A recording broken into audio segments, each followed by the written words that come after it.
Do you want to hear something crazy? I've coached over 25,000 clients who've all spent years spinning their wheels, trying every diet, killing themselves in the gym, yet still not seeing the progress they want to see. Then I finally figured out how to help my clients lose weight so fast and effectively, it basically felt like cheating. And by the end of this video, I'm gonna show you exactly how you can do that for yourself. Point number one, stop starving yourself. Most people think eating as few calories as possible is the quickest way to lose fat. Maybe you've thought this too. And let me be clear, sure, you might drop a few pounds right away, but here's the problem no one tells you.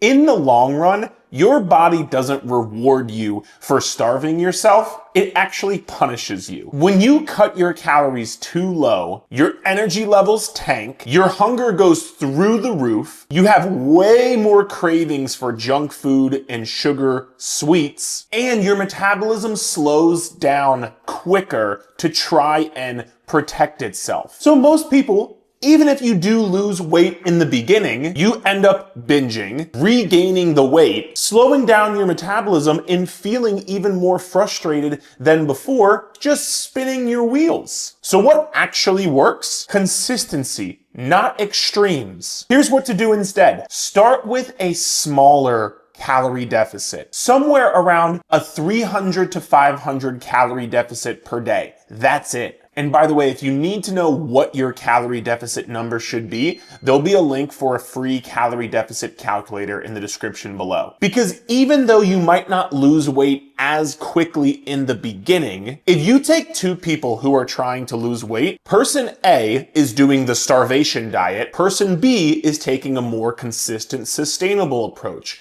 Over the course of 6 months, person A might lose more weight in month 1 and month 2, but over the next few months, because they're not going to be able to stick with it, because they keep starting and stopping, binging, overeating, they end up in 6 months either not making any progress or staying the exact same. Whereas person B, maybe they only lost 4 pounds the first month, 5 pounds the next month, but the rest of the months, they consistently keep losing weight. So in 6 months, person B would actually make much more progress than person A. And this is exactly what one of our clients, Janet, came to us doing. She was trying to eat such few calories because she was trying to lose weight as quickly as possible, but it just ended up backfiring. She couldn't stay consistent with it, and she wasn't seeing any long-term change. So we bumped her calories up a little bit. This actually allowed her to stay consistent with her calorie deficit,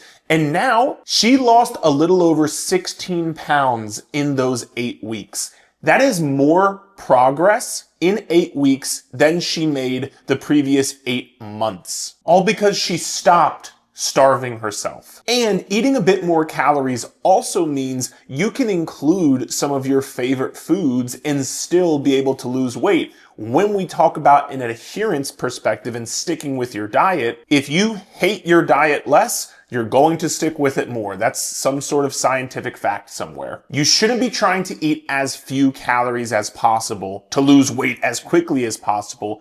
You should be trying to eat as many calories as you can and still lose weight. But here's the thing most people get wrong after fixing their diet. They think the secret is just work out more. More cardio, more sweating, more high intensity, and that's a big mistake. Point number 2, stop working out more than 4 days a week. More workouts doesn't mean more fat loss. In fact, it can actually backfire. We see it all the time with clients who come to us for coaching. People working out 5, 6, 7 days a week with high intensity workouts where they're really pushing themselves. But here's the truth. Doing more than 4 high intensity workouts per week usually does more harm than good for your fat loss. Why? Because your body doesn't just burn calories when you work out. You're adding stress to your body. Stress that your body has to then recover from. And if you're not recovering properly, here's what happens. Your hunger and cravings skyrocket, your risk of injury increases, which could pause your entire journey, your willpower goes down the drain, good luck sticking to your diet or continuing to work out, you get burnt out. So even though you feel like you're working harder in the moment, you're actually making your journey so much harder to stick to and work for you, especially with your nutrition. And let's be honest, where do most people fall off with their fat loss? It's usually not your workouts, it's your nutrition. And on that same note, the same time that you are spending working out that 5th day, that 6th day, that 7th day of the week, if you're spending an hour in each of those workouts, guess what you could be doing instead with that hour? Spending that same hour, even 30 minutes, meal prepping, getting your nutrition together, cooking dinner, which that would get you much faster results with your fat loss than doing an extra 1, 2, 3 workouts during the week. Might not be as fun. You might not have as much fun meal prepping, but that is what's going to get you faster progress and you know it. And now, I know some people like working out 5, 6, 7 days a week. Mazel tov, do it. But I would keep your high intensity workouts where you're really pushing yourself and getting a high heart rate. Keep those to 4 times per week. Let the other days of the week, if you want to work out, be low intensity, where you keep your heart rate lower, kind of where we're able to keep a conversation just like this. This way, you can still move your body and maybe mentally feel good without negatively impacting your recovery, your cravings, your workouts, your hunger, appetite, all the stuff we just mentioned. One of our clients, Zach, came to us who he thought he had to work out 5, 6, 7 times a week and push himself and lift heavy every single day and do a bunch of cardio because that's how he was wired. If he worked harder, he would see faster progress, but he came to us stuck at a plateau with both his fat loss and his strength training and muscle building. He wasn't losing fat. He wasn't getting stronger. So something had to change. He joined our coaching. We worked him out 4 days a week with weights. The other days he could do his walking or low intensity cardio, and he spent more time on his nutrition, cooking dinner, meal prepping for the week and the weekends. And over time, and you clearly saw his progress pictures, the results speak for themselves. Remember that more isn't better. Better is better. And you could be spending that time on your nutrition and you're just making the process harder than it has to be. And speaking of what makes it easier and actually moves the needle, here's another huge mistake I see. Everybody is obsessed with the outcome, but they often forget to focus on this one thing that actually matters much more to speed up your progress. Point number 3, change from outcome-based goals to action-based goals. Everybody says they want to lose 20 pounds, they want to fit into the dress better, look better on vacation, and those are fine goals to have, but what do you actually have to do on a day-to-day basis to get to those goals? I don't think losing 30 pounds is a great goal to have, and here's why. You can't control what the scale says tomorrow. You can't control if you drop 20 pounds this month, but you can control what you do today. And if you control what you can do today and focus on the actions, the outcomes are going to take care of itself. Think about it. If right now you're obsessing over the scale,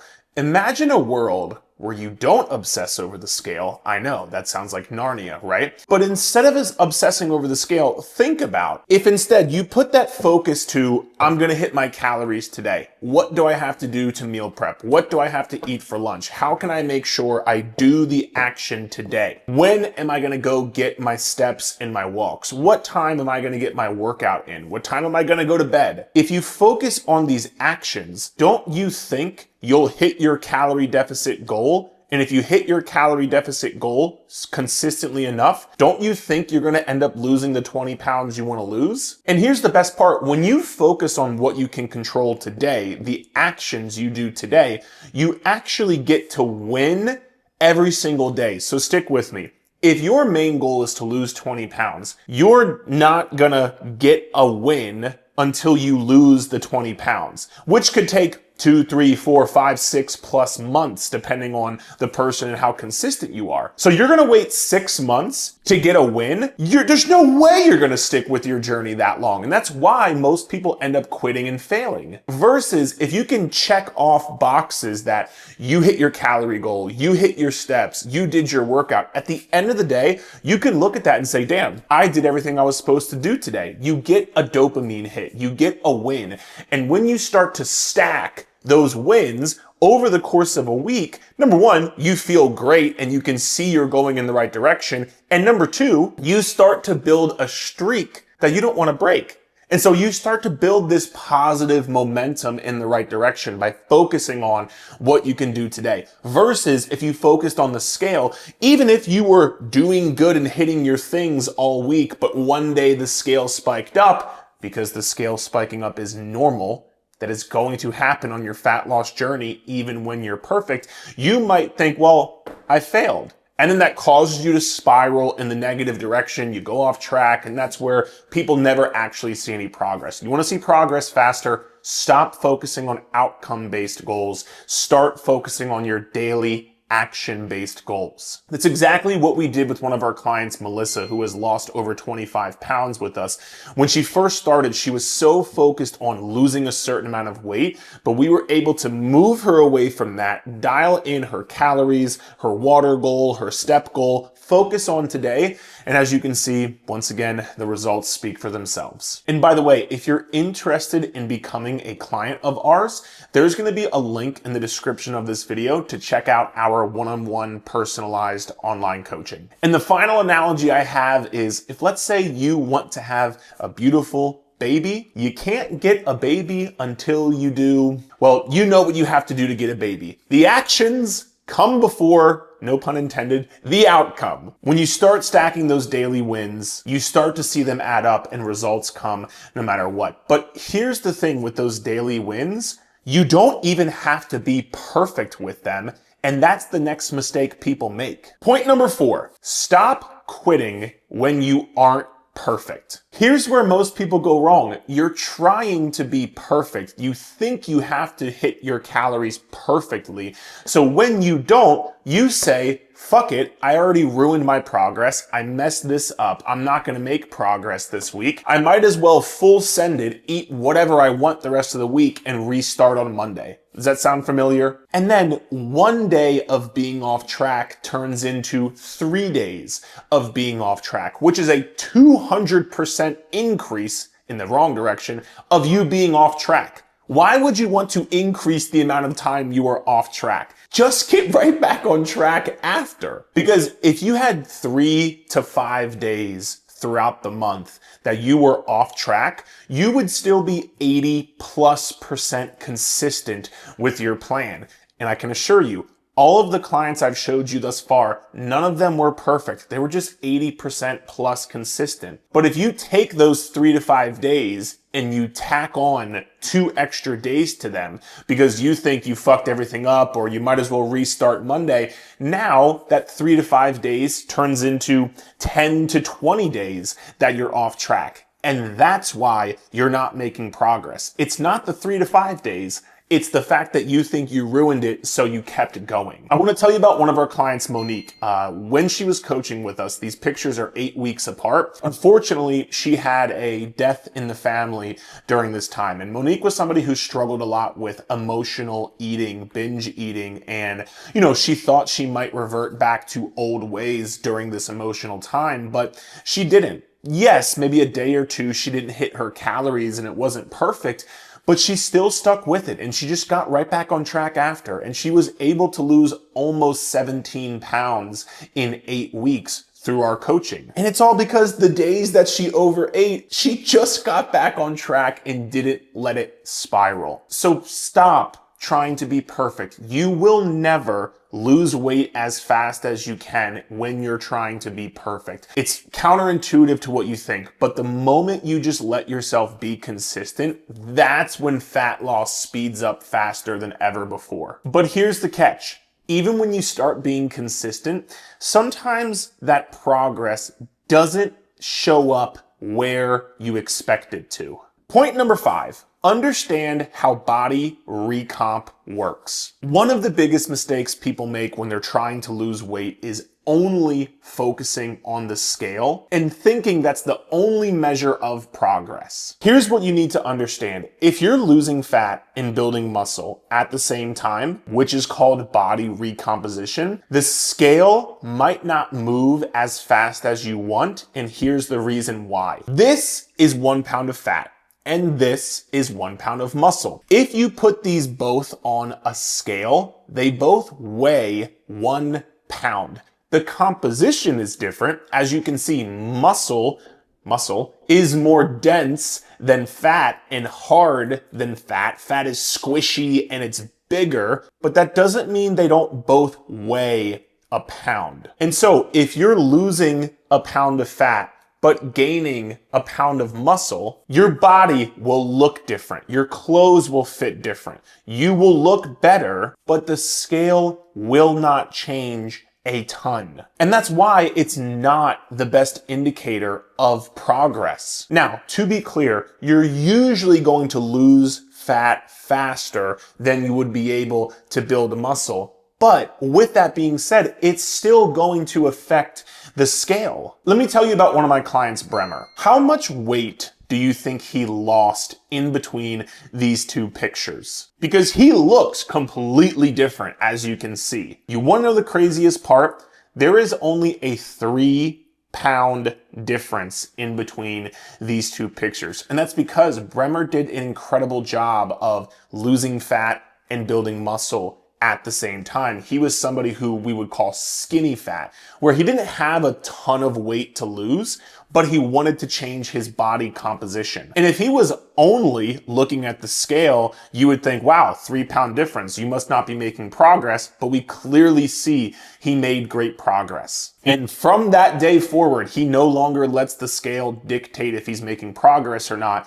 And I hope this was able to show you, you shouldn't let the scale dictate if you're making progress or not. You should be taking your progress pictures. We do this every 4 weeks with our clients, and we like to take body measurements as well. The 3 places we typically take measurements are waist measurement, glute measurement, and quad or thigh measurement. And as mentioned, go by how are your clothes fitting? Go by what are you seeing in the mirror? Go by what are other people telling you? Because remember, at the end of the day, nobody's asking you what you weighed this morning on the scale. They might make comments like, hey, you're looking better, or maybe you've lost some weight, but nobody asks you every morning what you weigh. They see you, they look you, and the same with yourself. Focus on how you're looking, focus on how you're feeling. Don't let the scale run your life. And if you need some help overcoming that number on the scale and helping you make weight loss so fast it feels like cheating, click the link in the description below to check out our personalized one-on-one online coaching. And if you want even more practical tips you can start to implement today, just like this, then watch this video here, and I'll see you in a minute.